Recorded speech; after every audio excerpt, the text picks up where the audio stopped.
At 10, one tri-state town is wrapping up fall with a bang by celebrating everything the season has to offer.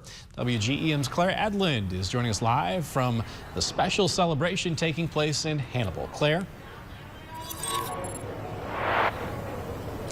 Well, Daniel, it is pumpkin, spice, and everything nice in downtown Hannibal at the second Pumpkin Extravaganza.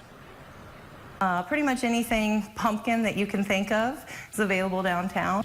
A special fall celebration has taken over downtown Hannibal for this weekend only. Organizers say people can come, buy a passport, and redeem them at participating businesses for things like pumpkin beer, pumpkin desserts, and pumpkin decor. It's been a big surge with pumpkin in the last few years, and so we wanted to do something to celebrate fall that was in between Thanksgiving and Halloween, and for people to do early holiday shopping. We thought this would be a great opportunity. Business owners say it's similar to the chocolate extravaganza in the spring, a great way to get people into their stores while having some fun as well. For today we've been serving, and tomorrow we'll be serving a hot apple cider pumpkin vodka cocktail.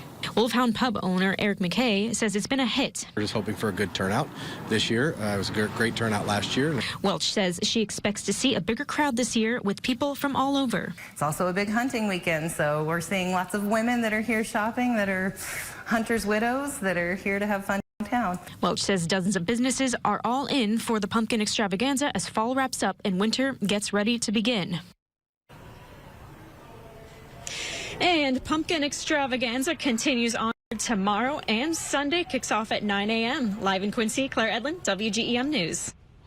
Thank you, Claire. And next up on the roster for Hannibal events is the Victorian Festival of Christmas, which kicks off at the end of the month.